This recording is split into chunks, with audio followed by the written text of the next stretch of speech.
take out. We'll stick to it. Yeah, we'll just take it. Okay.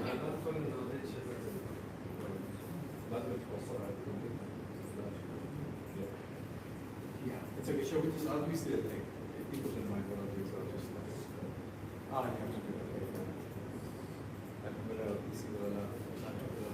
So like, experience. They've already gone to last school. Maybe one. Okay, all right. That's good. All right. You found a weakness in our info security setup. All right. Good afternoon, everyone. Good afternoon.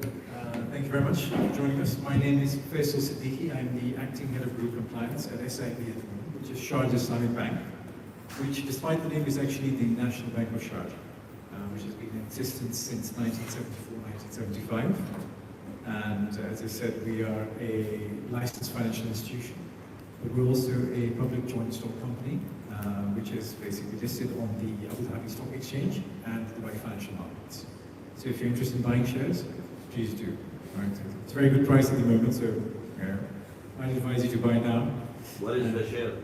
What is the share? I think it's very affordable. It's about $5 at the moment, so don't worry. Right. Yeah, I think so.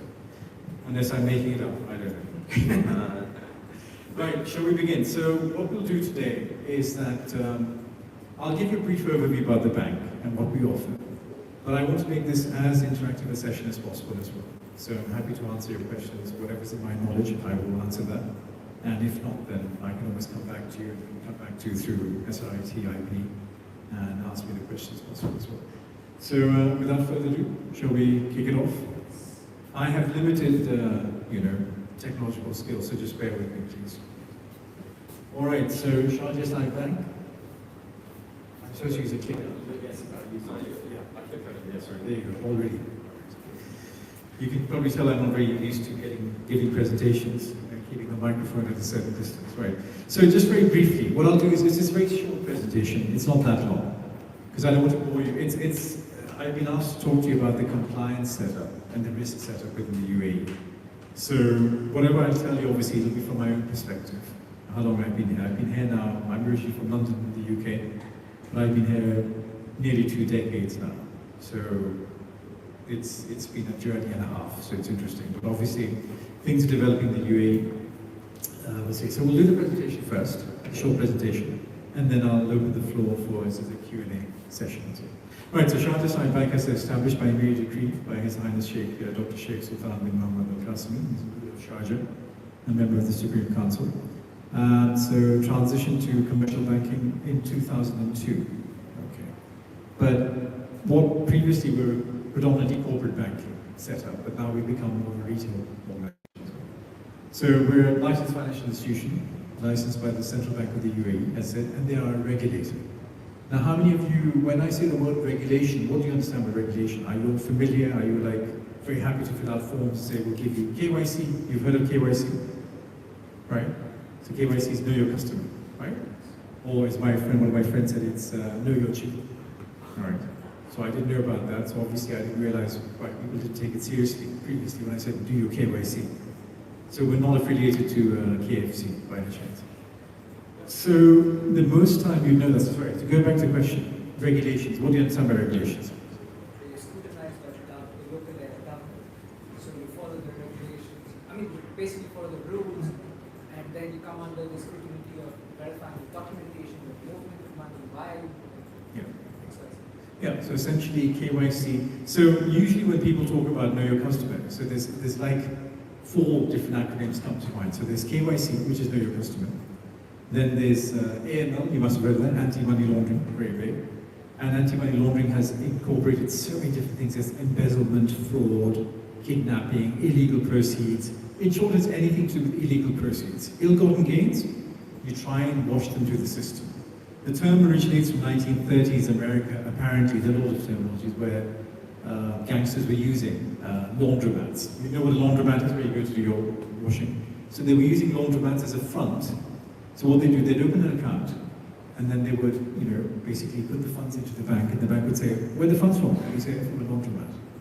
And the banks were, at those times, were perhaps not as diligent as they are now, so they would accept the cash. So what you do, you take the money from ill-gotten gains, put it through the bank, then issue checks or invest money, and you washed your money. So that's where they. So laundromat became washing of funds. And how you control that through Bitcoin and cryptocurrency? Through specialized regulation. There is no specialized regulation till now. The first city actually to do such thing is Dubai. Yeah, I know. So Dubai is far ahead as terms of virtual. And they have set up, as I said, VASA, which is the virtual assets, as I said, regulatory authority as well. So I imagine that the billions of dollars been washed through cryptocurrency. Well, let me give you a figure. The UN says that annually, something like $2 to $3 trillion are being going through the system. So, and let me give you another fact. That according to this, the CIA and the American authorities, New York, London are known to be centers of money laundering, correct? So there's no denying it's going on, but all you can do as a financial institution is that the responsibility is given that you monitor the transactions and you report them accordingly. And the thing is, our challenge is that we have to keep ahead of the people who are actually doing illegal business. But we managed to do that somehow.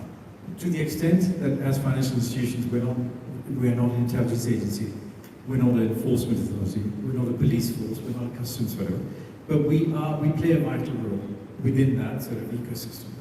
So SIB is there, okay, so we've been there since 1974, 1975. Oops, sorry about that.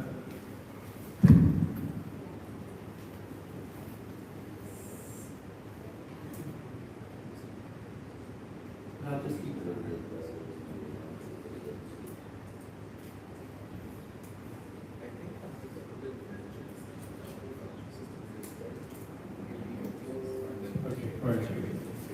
Okay.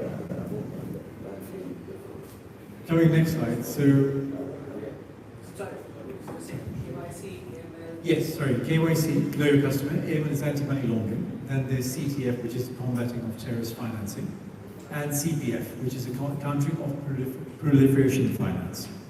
Proliferation finance is to do with the spread of illegal nuclear weapons, and as I said, the main regimes now at the moment are North Korea and Iran. Is to counter that, the proliferation risk. It's a difficult word to pronounce, you can't just do it very quickly, so I find it very difficult. Right? So, at the moment, under the risk management plan, Yes. policy compliance plan, Yes. is there any categorization of greenwashing versus scope for? Yeah. From sustainability perspective. Yeah. Yeah, sustainability, as I said, new regulation has been issued in the UAE to deal with those issues, but it's relatively new. To be honest, everything gets tied into our field. Okay, so we find that everything you have to make sure. So you have to make sure that the funds coming, for example, timber. Right? So recently we had a debate in the office about timber. Now, timber is used in construction, but the question was, should timber intrinsically be sought after as being illegal, or the fact it's coming from, as I said, forests which are under threat? Right? So what do you think? What's your perspective? Timber by itself, I mean, you have huge forests, sustainable forests, that's fine.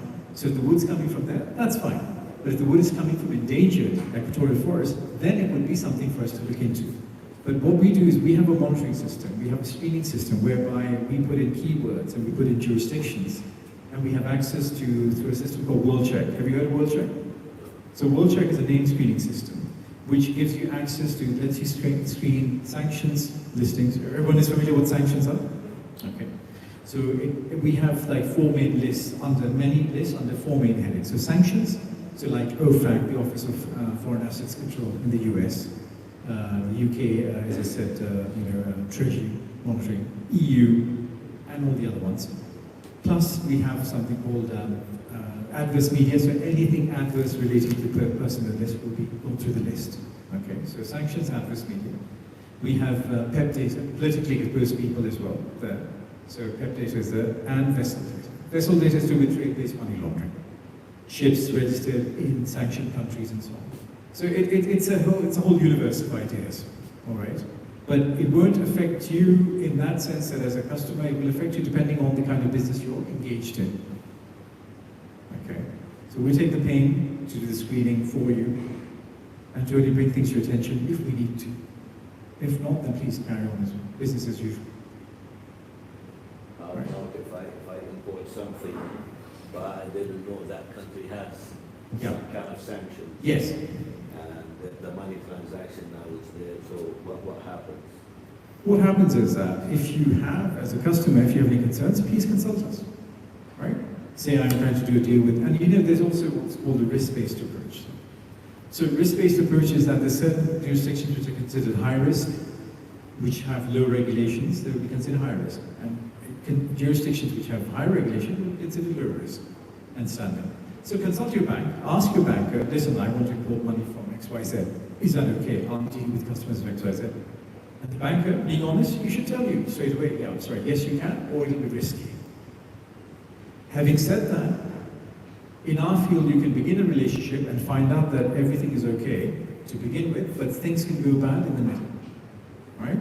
So you have to prepare for that. So we cover you for that by saying, listen, you know, we trust you, you're an honest broker, you do these things, but you don't know everything either. So we give the benefit of the doubt. But the trouble is, in our field, what we have to do is something called due diligence. At the time of onboarding of customers, we make sure we ask all the questions from you, which will make you feel safe. All right? So you know where you stand. Okay? So let's say that you say, oh, I'm going to deal with very, you may term high-risk jurisdictions. And I won't go into particular jurisdictions because for confidentiality's sake, and the issue is that, you know, to scare people because we live in a very integrated world, right? And where we are. But, you know, we can tell you that, listen, you know, this is considered high-risk business, and we'll ask you extra questions. So there are two levels of due diligence. There's basic due diligence, who are you, legally, ID card, passport, you know, your source of funds, and as where do you live, basically. Enhanced due diligence happens when, basically, we ask you more questions like, who will you be dealing with? Where's your business base? How are you going to fund this account? What mode of payment will you be using on a regular basis and so on, correct? So we'll ask you about your suppliers. There's something called KYCC, know your customer's customer. So we'll actually ask you about your customer, not just you, not Mr. X, Madam Y. We'll say, you know, Mr. X, who are your customers? So you have to be upfront. Now, the more upfront you are with us, with the information. Now, I'm using general language over here, ask you, whatever, all those things. So please, let's keep it from an objective perspective. I know what you mean. So we'll ask you what's going on, and then you tell us. Based on that, we'll tell you, yes, we can go ahead, or no, we can't go ahead. Because we have to protect the bank's interest, because based on the fact that we have regulations to follow, as I said, rules, you said about regulations. So regulations are in any regulated entity, as I said, industry. There's a regulator who sets the rules for fairness and for, you know, as I said, the uniformity of action, level playing field, and guarantee, and most importantly, protecting the consumer, which is yourself. So people sometimes find it very intrusive when you ask them questions, but the irony is we're actually protecting your interest. And sometimes through our enhanced due diligence procedure, you might actually find something which you might have overlooked yourself, right? We will not stop you from dealing with people, but it might open your eyes to something else. Sorry, let's go ahead. Sure. Yeah, absolutely, absolutely. I hope I can answer them.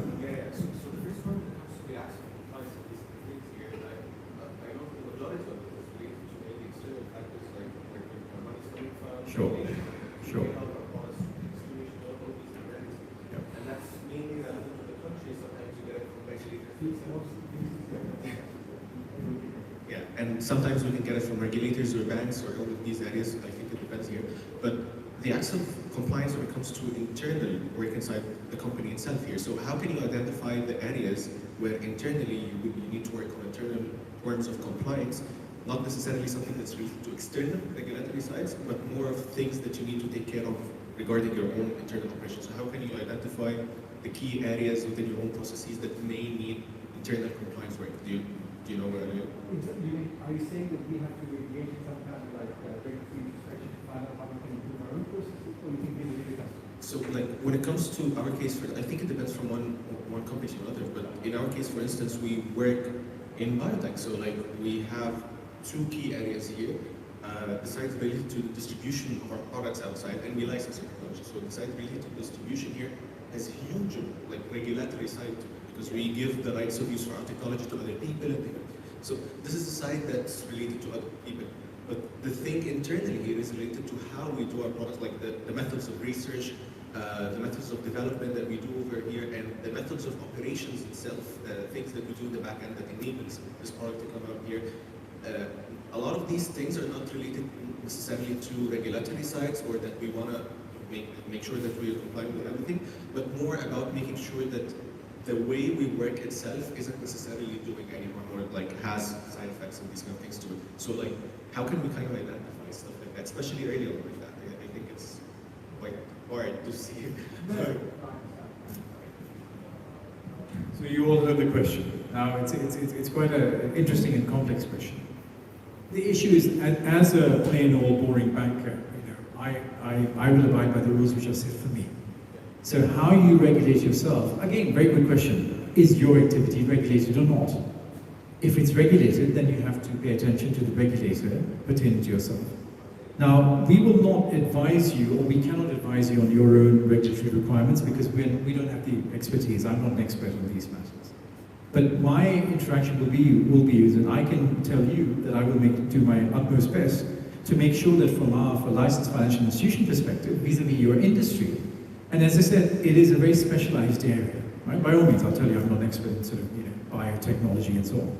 And we're all learning all these things. But as the regulations, and also what regulations are there pertaining to us to look into these things, right? So you asked about how timber, for example, I brought up the question of timber. Is it from a legitimate source or illegitimate source? Is it from an endangered forest or is it from a normal forest? Okay. For example, the joke is around the office, we use a lot of paper printing, right? So the joke is, and our paper comes from Malaysia. So some poor Malaysian forest is being cut down for our pleasure, right? So we hope the Malaysian government is doing enough to replant those trees and keeping the orangutans happy as well at the same time. Right? So the issue is, the short answer to you is that, no, you're responsible for as I said, we will not be able to provide an advisory service from that perspective. Maybe in future, whatever. Does that sort of answer your question? Yeah, and that leads me to the second question. Sure, So, sure. like, if we come to the bank and there is areas related to like financial compliance and these Yeah, absolutely, absolutely. Yeah. to what extent can we like kind of ask or rely on the bank to guide us through the process of compliance when it comes to the financial side of it? That is the actually specialist in the bank. To what extent can we rely on the bank, and to what extent we need to go to government officials and these kind of things for special legals drafts that will not be understanding the compliance structure of the country. Yeah. Well, I mean, we like to think that, from what I do, that hopefully when you come to me and say, listen, I want to do X, Y, Z from a financial perspective, I'll say, yes, okay. As I said, I will ask you due diligence questions. Who are you? What do you want to do? What's your source of income? What industry are you involved in? With the proviso that I'll say, listen, you're in this sort of thing. You abide by your own rules from the industry perspective. But we can be rest assured, as I said, all the screening and the due diligence and asking questions and constant monitoring of transactions, which we also do. Once we've onboarded you, all your transactions are constantly monitored through our AML system. We have an automated system which monitors transactions. And we have various scenarios in the system related to these different kinds of transactions. So at least from the financial perspective, you can rest easy that providing whatever you're engaged in is legal and not related to legal sanctions or a sanctions entity, you're fine. So that's our responsibility, to make sure that we cause you as little inconvenience as possible. Can we know in advance through the bank what the key areas were that may cause us future compliance issues related to the financial side that the bank may engage in here to kind of get them? So like in Egypt, for instance, when I wanted to get foreign investments and these kind of things here, the first fund before they came in, I was notified that you need to send special documents and these kind of things here to navigate this kind of financial system. Okay. Especially that there's a lot of transaction, you have very specific information. Yes, correct. But after you leave the bank through these kind of things, however, with a couple of the next transactions, I was able to kind of navigate around the issue on my own here. Sure. Can we, like, in advance, kind of understand, like, ask the bank to tell us what the key areas of compliance that we may need to take care of so that we can recover ourselves beforehand, not only in terms of monitoring and that. Yeah, absolutely. As I said, whatever is in our knowledge vis-a-vis the world of finance, we will share with you. As I said, I don't claim to be a sort of like, know everything about the financial ecosystem of the world type thing, but we will definitely, as you said, that, for example, currencies, you said dollar issues. Now, Egypt may have varied things because of currency, remittances and all that business, and UAE is a very fairly open market. Okay, but the only thing we'll tell you is, listen, you want to do certain transactions. Now, tomorrow, first of all, what we do today we don't know what's going to happen tomorrow, right? And I don't mean this in a Sufic spiritual sense. I mean in a very practical sense. We don't know what tomorrow brings. Today, I'll give you an example. For example, the Office of Foreign Asset Control in the US. What they do is that every day at 11:59 Eastern Seaboard Time, okay, EST, 11:59, okay, PM, they release their latest OFAC listing of sanctioned names, right? Okay. So you might have been perfectly legal until 11:59.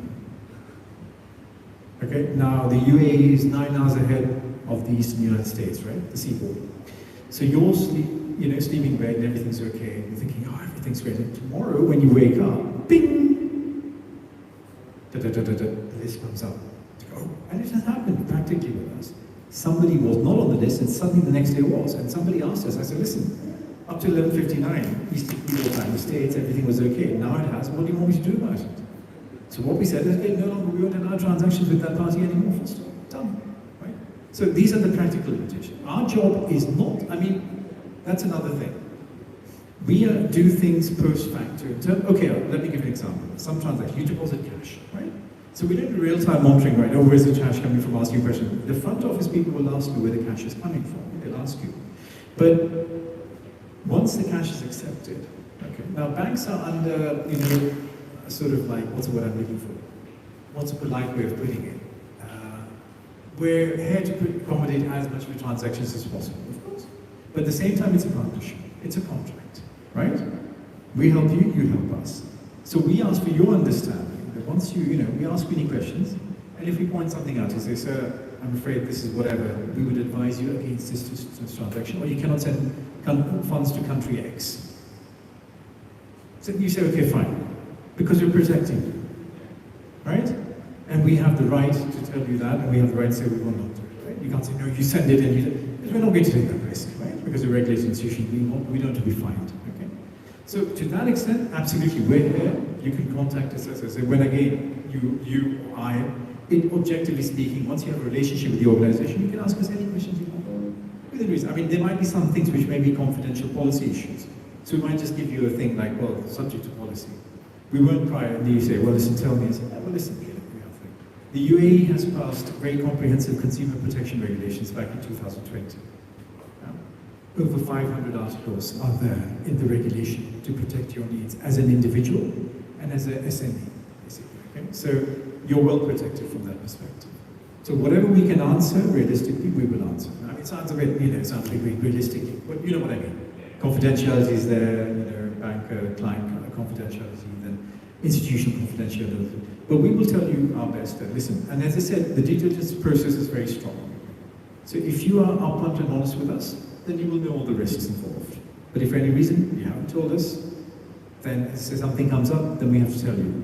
Now, the worst thing is, you enter into a relationship, everything's going well, something happens, let's say there's unreasonable behavior, then we say, listen, we can't accommodate those transactions, then you will have to make a decision yourself. Right? So foreign country transactions do exist, restrictions do exist, in terms of sanctions listings. And the sanctions listings can be found out by going to different websites of the organizations. Right? The Americans have the most comprehensive. The UN, the thing is, in the world, we're supposed to follow UN sanctions, right? The United Nations Security Council resolutions, right? UNSCR. So all the world should be on the same page, but different nationalities, different jurisdictions have their own sanctions. So the Americans have their own sanctions, the British may have their own sanctions, the EU may have their own sanctions, the Australians may have their own sanctions, Canadians may have their own sanctions. Canadians may not like Polynesian nations in the Pacific because they feel they're threatening their fish supplies and they might have sanctions against them. But we have a responsibility as a financial institution dealing with other financial institutions across the world to be responsible. Otherwise, we risk our own relationship with those people and, as I said, ourselves, and we will not be able to serve you guys. All right? Okay. Now, I think I'm forgetting to market the bank very well. All right, you prefer this? Okay, fine. One question away from all of this. Sure. How much you are allowed to loan for on each dirham? How much am I? You're allowed to loan out for each dirham. For each dirham? That we'll have to speak to credit people. Once you banks, he said, you help us with it. Actually, we have it. They don't have it. It's very kind of you. Yeah, they take your money and they lend it out. So the monetary policy of the central bank, it will actually identify for each dirham or dollar you have, what is the amount you can loan out. That's the capital adequacy. That is coupled with things like capital adequacy and those So intricate things. is it 90%? You keep What? For what? Give you 90 fills on every dirham you say with us? No, I'm afraid I don't think it works. It's not that simple. No, you're not giving me. You can loan out. Yeah, that- dirhams for each dirham. Yeah. Like, Yeah, as I said, so, If you want to know how much the bank is making off of you. yeah. I'm afraid. I always make it. Term to conclusion, it's a business. You know, You can keep your money under your mattress. house will never do. Oh, no, please, don't equate us to the casino, please. I've heard it all before. Don't go my shape, I'm not a fat guy. When you give loans to somebody and they run away, I'm not talking about individual people. You've heard the joke, right? Banks are the people who give you an umbrella when the sun is shining, and as soon as it starts raining, they take it away, right? Yeah. So I've heard it all, and I said, I've been in this game long enough. I've heard it, my people, my friends say, oh, well, you're a banker. And I said, yeah, I'm a banker. Oh, and we are made out to be something worse than Count Dracula. It's not like that. We're a very respectable, as I said, institution, in terms of institutions, rather. Yeah, well, you have to like this, part of the uniform. So, no. Part of the pitch. It's not a pitch, it's an interactive session, it's a workshop, exactly. I should give you all homework. I wasn't allowed to send you homework, but I don't believe in homework myself, so you're okay. That's good. So I don't know what the exact thing is, but it's to do with capital adequacy. Now there's central bank certain rules and regulations governing on how much you can lend for every dirham we have. Sorry? Might well be so. That's pretty good. That's pretty good going, actually. Better than I thought. Fantastic. Big. That's it. So, You no comment, but fair enough. Yeah, exactly. From that perspective. Right. So okay. So I was saying. Absolutely, you can. I'll just bring on my presentation.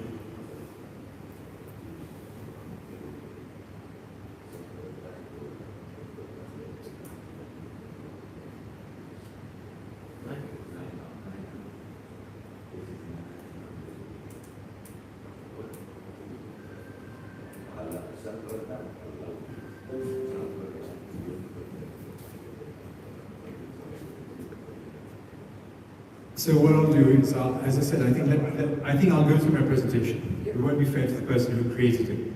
So let me take it. So, as I said, mission, vision, and values. So the mission is to be committed to development of our community by serving customers with socially responsible solutions and providing world-class employment opportunities based on knowledge, teamwork, respect, and so on and so on. Vision is to be a bank of choice for creative customer solutions based on excellence and Islamic principles. Of course, we're a Sharia-compliant bank. So we are governed by principles of Sharia, so Islamic finance. So we're not a conventional bank. That's Murabaha. That's a good Well, yes, one of the many different products, exactly. So we share the risk. Risk is not purely on you, risk is purely on us. We share the risk. We actually identify the Murabaha amount from the beginning, regardless of any conditions will happen. You're not a Mr. Shopper, you're not an ex-banker yourself, I guess. No? I get the feeling you're a banker. I've been dealing with banks, but I have a lot of experience with banks. I get to know how they work. Absolutely. Now I'm out of the banking system. I have nothing to do with the bank, only my saving accounts or current account. That's it. Happy to help you out, sir. Cards, no loans, nothing completely. Well done, sir. You've gone for financial autarky or autonomy, sir. I get my freedom back to you. I will have to have a word with you after this session. How can you tell me to do that? How can I be free of, my responsibilities? So you are an investment bank? We are basically, so this was I was saying, earlier about we're a regulated institution by Central Bank of the UAE, so whatever. FATF is the, as I said, the major organization, which is the Financial Action Task Force, which sets the rules for money laundering and how to counter all that. And I have to be very careful, another story. I remember in one of my banks in London, so we were supposed to have anti-money and money laundering awareness sessions. So I told my boss, I said, listen, they should be called anti-money laundering awareness business, sessions, not money laundering awareness. I'm not telling people on a monthly basis how to do money laundering. Because it's the same thing. I said, no, anti-money laundering is very important. Now, the fact if the organization was set up, it's based in Paris. Right, exactly. So I told him, should that be anti-money laundering and not money laundering? Somebody like you is like a treasure. You know the ins and tips of everything. So if somebody hires you, you will give them the tips how to run. No comment. No, of course not. Never, ever. Of course not. Even if I give you 30%? Sorry, I'm standing. I shall see you in 6 years' time. So the thing is that when I retire, I think it's streaming session, I should be careful what I say. So the Financial Action Task Force is basically this committee. People have heard of BCCI, the bank? You're probably too young. You might have heard of this, Bank of Credit and Commerce International. So there's a BCCI scandal back in 1988, a long time ago. I was 18 years old at that time. So what happened was that was the original big money laundering scandal. Right? So it was this Luxembourg-based bank, okay, set up by an Indian gentleman, and so on and so on. So it was a truly international bank, had a presence in 72 countries, doing very well, and so on and so on. But what happened was they were caught out. There's a movie called The Infiltrators or something, and you can watch it. It's quite interesting. If I find the name, I'll let you know. So what happened was they were accused. Now listen to this. This puts it into perspective. These days, the UN, estimates that $2 to $3 million are being laundered, right? And what were they accused of laundering? $15 million. And in the end, they lost their license. They were closed down because of all these issues. Because there was there were some other issues as well. But essentially, it was money laundering. But the irony is, those $15 million claim was that was $1 million, which went to 15 different places, so it became 15 million. So it wasn't even $15 million, right? But this shows the sensitivity of how things are calculated. Now the UN says $2 to $3 trillion a year. Yeah, I mean, let's just put it there. How they put the figure together, but we have to accept that. So it's a big task. It's a big task. So, yes.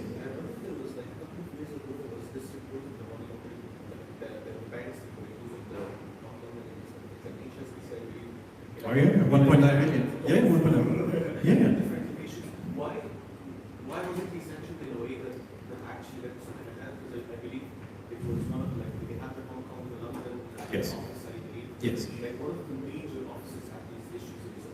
Are you right now that they have huge complaints into the regulations? Like you can, my aunt literally went to my shawarma and that applies to you. Why are you sending down the Don't go to this show, go to the other one. Yeah. At this point, but why haven't they been sanctioned enough? Especially that they had a lot of places that were different. Yeah. Why was this You've seen the movie Internal Job? The Inside Job? No, The Internal Job? Okay, there are many other, Too Big to Fail, Insiders. So, to answer your question, again, it comes back to regulation and the law, okay? To what extent you're culpable for something and you're not. And to be honest, we're human beings like you. We're not, ingested with super blood or something, and we're like, we're made out of Teflon. We can deflect everything.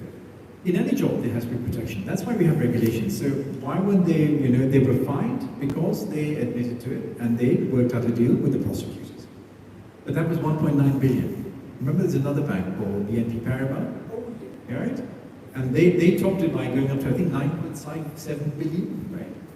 And what's the rate? sorry? What's the rate to have 9 billion? Well, imagine this. They paid a fine of 9.7 billion, still survived, and made a profit, so it makes you wonder. They're the largest, non-largest in the world. Yeah. Yeah, It's in the world. The laundry machines are Yeah. It's Banque Nationale de Paris and Paribas, right? Exactly. It's an amalgamation of two organizations. So, to answer your question, yes, it's as per the extent of the law and how you work it out and how you prosecute it. And so that's what it is. And we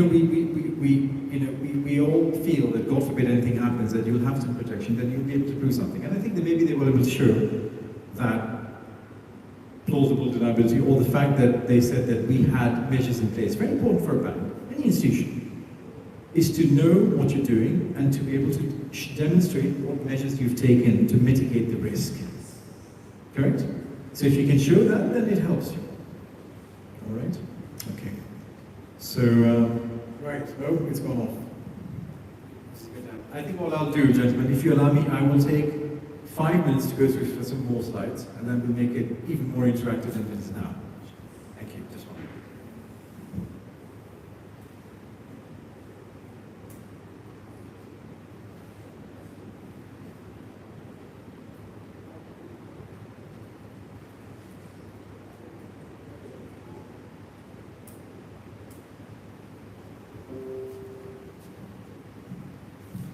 Right, so back. So FATF. So what we're trying to say over here is that amongst the regulatory landscape from the KYC, AML, CTF, CPL perspective, we are cognizant of FATF regulations, and you know there was a mutual evaluation of the UAE 2018-2019, and subsequently, you know, issues arose, and as I said, those have been taken care of. A number of new regulations have come in to protect you further.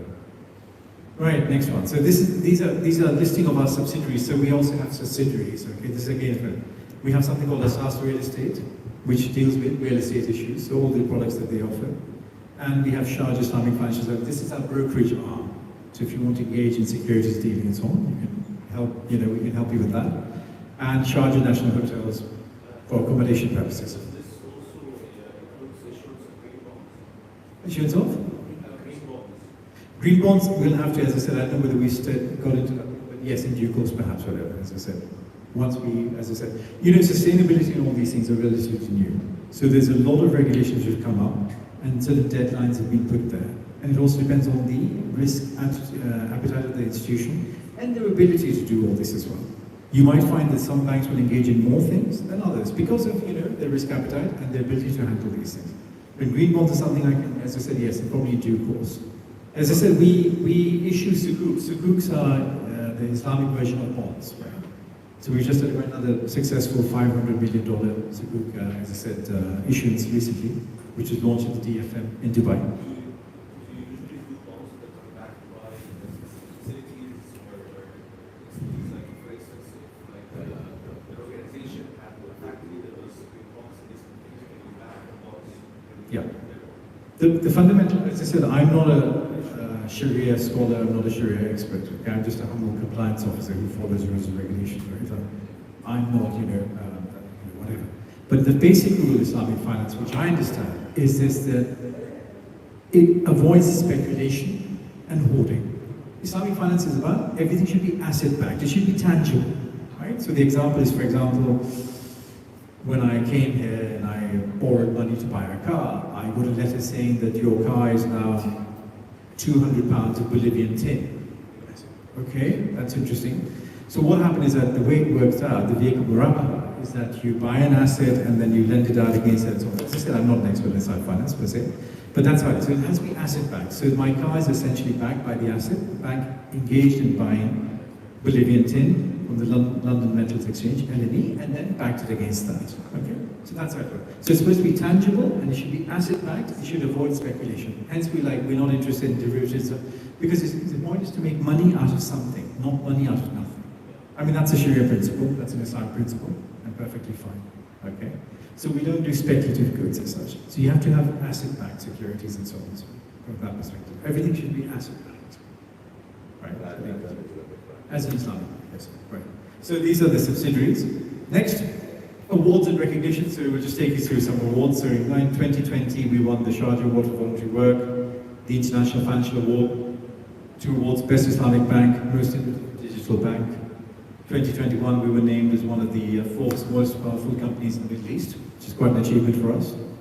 And then in 2022, most recently, for the second time, list of top 10 CEOs in GCC. And our CEO wins the Best CEO Award in Islamic banking sector, and Dubai Service Excellence Award, which we regularly participate in, and we regularly win recognition for that. Right, compliance, our department. I think you know enough, so I think we'll move on swiftly. So compliance is nothing but, as I said, so we have group compliance in SM. So we look after the group compliance, so the bank and the subsidiaries I just outlined. So within compliance, you know, we do, as I said, we spoke about AML CFT, okay. So So that's sort of anti-money laundering and counter-financing of terrorist financing, as well as looking after different risks associated with banking and non-KYC, CFT regulations, lending, okay, making sure that, as I said, things are reported on a regular basis to financial reporting to central banks also. So it's a big universe, it's a huge thing. So we have a dedicated, as I said, I'm the head of compliance, and we have, as I said, people based in the head office, in the branches, in different areas. We have group compliance officers. So we ensure that the bank remains basically regulated and compliant with, as I said, the activities as I said, mandated to us by our license and our own activities. Okay, a bit of that. I'll just give you all right, that's it? No, I think this is a video. Now we'll have a short video, and then, as I said, I think this is the video. Short video for your purposes. Once you've seen the video, then we can, as I said, conclude the presentation, and then we can have more questions. Right? Just let me. Right.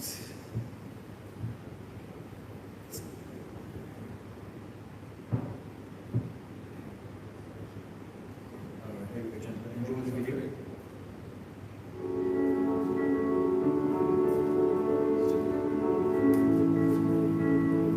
In a rapidly changing world and amidst fierce competition in the banking sector, Sharjah Islamic Bank has set itself apart by upholding its authentic values.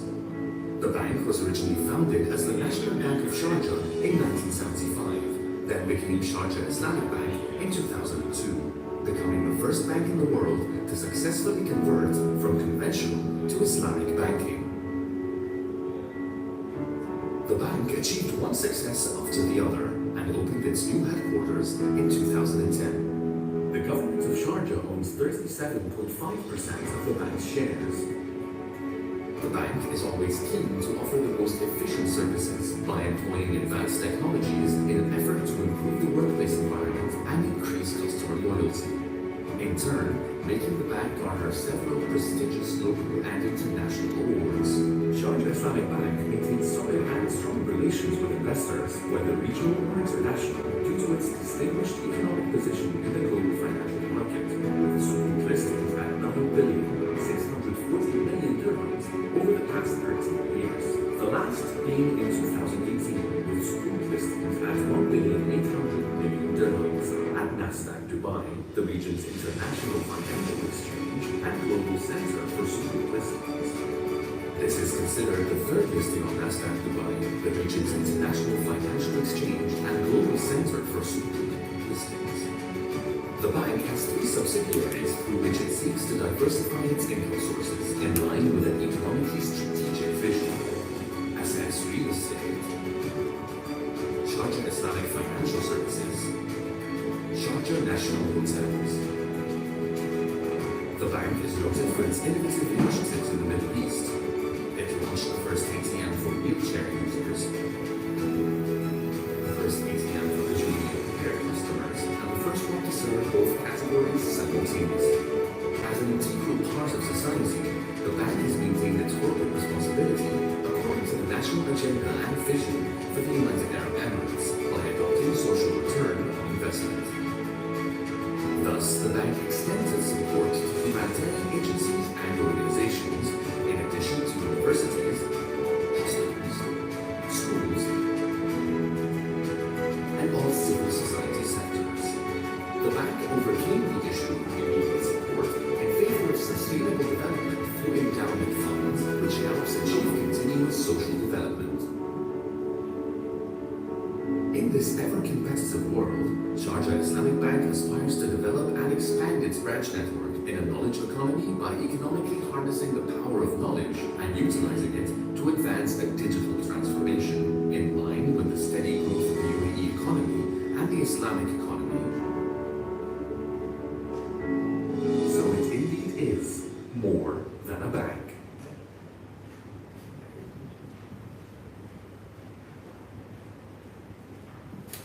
Great stuff. Right, next. Group compliance, we're back to the beginning. I think that's it. So that's a presentation. So yes, one of the things I should have mentioned earlier. in the sales pitch was that basically we have 33 branches at the moment, and this is a fair number of ATMs, over 150 ATMs. So you need to be looked after. And it mentioned the subsidiaries and all the other things, whatever. And so that's just a sustainability part. So we should invest with you. Sorry? You're promoting the bank. What the bank can do for us now. Each one of us needs a finance. So what is the next step? We know about that. Next step is visa purchase, and as I said, fill in the application form, and we'll let you know what we can do for you. Do you do investment in startups? You have like venture or Venture, we have an investment banking arm. Yes, we do. So they will be able to help. Is it Sharia compliant? Yeah, sure. Of course. Of course. Yeah. Yes, yes. It's not VC, they don't have We usually don't allocated have funds. things that banks invest in. Oh, because they need revenue. Yeah. Or they need an asset. Profit. I think to address this issue, gentlemen, is that, as I said earlier, the sustainability regulations have come in recently. And as the banks are working on them. They've been set deadlines to work towards that. And again, it'll be to the individual banks. There'll be certain things which are obligatory, that all banks will have to engage in. Certain things will be that they'll have to see what they can engage in realistically or not, given their sphere of activities, and given their, as I said, notions of what they want to engage in. Having said that, being the National Bank of Sharjah and supporting initiatives within the Emirate, as I said, whenever the need arises, for example, we have a very healthy relationship with Sharjah, Sharjah Airport International Free Zone, safe zone. So it's a free zone, but obviously we bank over there. We have the Sharjah Media area, which is called Shams. Okay. So all the different, as I said, entities based within Sharjah, we like to be the bank of choice for them and the first choice. So the question is, the ideal thing is to approach us, and we can inform you on an individual basis how we can help you from that perspective. Right, so please do. Yeah, absolutely, absolutely. Our head office is located on Khan Corniche, which is just at the beginning of Sharjah. So please visit us, absolutely. And as I said, I'm sure 10 a.m. we actually open at 8 o'clock. So you're more than welcome to come in whatever from that time. Well, actually, if you're coming from Dubai, what is the traffic road here? Yeah, are you based in Dubai or based in Sharjah? Yeah, so coming in is not an issue, and going back is not an issue because you're against the traffic. Alexander, even though he needs to come after 10 a.m. Really? No. You're going to have the traffic when you do I drive in every day. I live in Dubai. I drive in every day. I'm there from my place to the bank within 20 minutes. Oh, Yeah, Where do you because live? I live on Sheikh side, just further up. Yeah. So it's on time. It's okay. Against the traffic is okay. Yeah, correct. My uncle is there, you can go. No, against the traffic is fine. But within, as I said, that's a different story. And rush hour is different, obviously. We begin very early in the morning, so maybe we beat the worst of the traffic. But people always think, oh, we're traveling together, but they normally don't have any issues. So routes are open now from that perspective. Right? So I think if you have anything specific to ask, I think what we'll do to take it forward is to have the session to answer the questions. And then we can take it forward, take the dialogue further, and see what is required specifically from the side of startups perspective. We cater to all normal banking services. If you want something more specific, then you can ask, and then we take it from there. Whether we have that facility at the moment, or we plan to have it in due course. Yeah? That's that everybody's looking for finance. Yeah, absolutely. Finance in the sense that, I mean, it will be based on the criteria for the finance, correct? Yeah. If we do that. I'm good, thank you. Pleasure. From an Islamic banking perspective, of course. So, as I said, classic backed finance from that perspective. As I said, I'm no Sharia scholar, but from the perspective that I know it has to be backed by something tangible.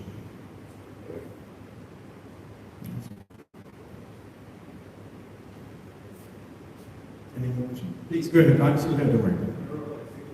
We asked a lot of the session itself. Finished. Yeah, you did a good job. We asked, No, my pleasure. That's the least I can do. No, as I said, I mean, I don't normally do this in terms of, when I'm normally representing to, other bankers or, internal staff. You are the first interesting partner. with a nice smiley face. I haven't seen in my life. Actually, you don't hit the bankers and Yes. Well, come on, amazing. Profession. I think you should meet some investment bankers. Yeah, exactly.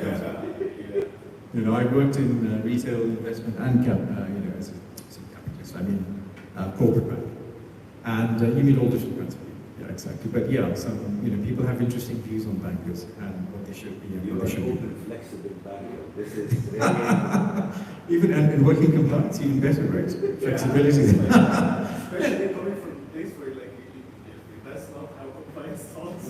No, I mean, let's be honest with that. I mean, we're bankers too, right? We're working compliance. We're working in a sort of control function, middle office.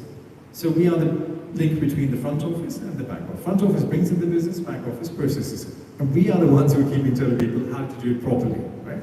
Please fill in the forms, do this, whatever, and so on and so on. So it's a tough job, but it has its rewards. But yeah, it doesn't mean that you can't be open, but we are also, people think, oh, we're like saying no to business. No, it's not that we want to say no to business. We welcome business, but it's to do with the regulations, the risk appetite of the organization, whether it's a conservative organization, it's a very liberal organization, whether they welcome all different types. And things are always evolving, right? We're all evolving as human beings and as industries. So whatever, it depends on, what opportunities are there, what opportunities are not there. So as I said, but yes, I'll take it as a compliment, thank you. Really?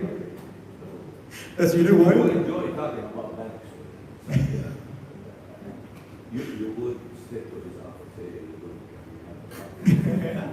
And I was selling anytime. As I said, you'll find me quite boring because I can only talk to you about regulations, sadly. And I can only tell you what you can do and what you can't do. But, that's life. We live in a world where there's a lot of regulation now. And there's talk about rolling back regulation. Should we need more? Should we need less? The world has tried both things, but the world is becoming more and more complex. And we like to think that, we can help you through that world of complexity when it comes to finance. You need the finance, we can offer it.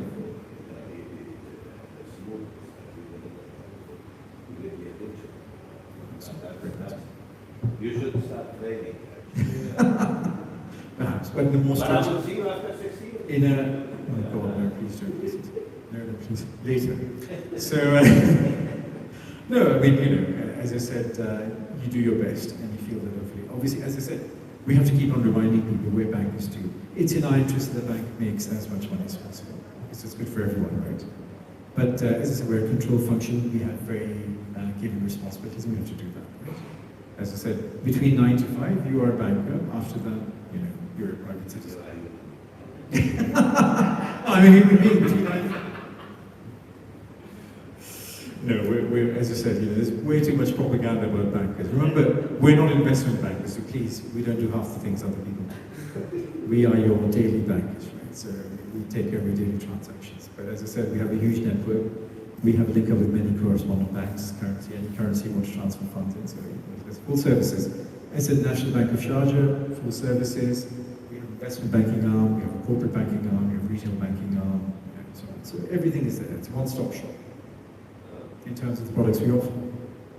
So please come and, as I said, we look forward to seeing you and being able to produce, as I said, cater to your needs hopefully. And as I said, if it isn't working already, let's say something. As I said, the bank is working on things to produce more products.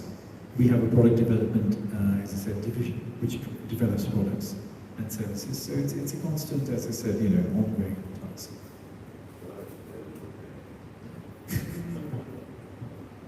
None for me. So, gentlemen, thank you very much. Any more questions? Thanks a lot. Thanks for your Pleasure. Thank you very much indeed. Thank you very much indeed. Thank you. Yes, sure.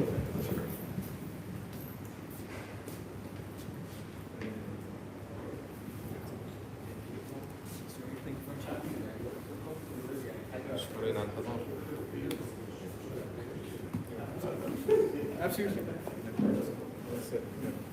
I think we'll take the lead of the SRI.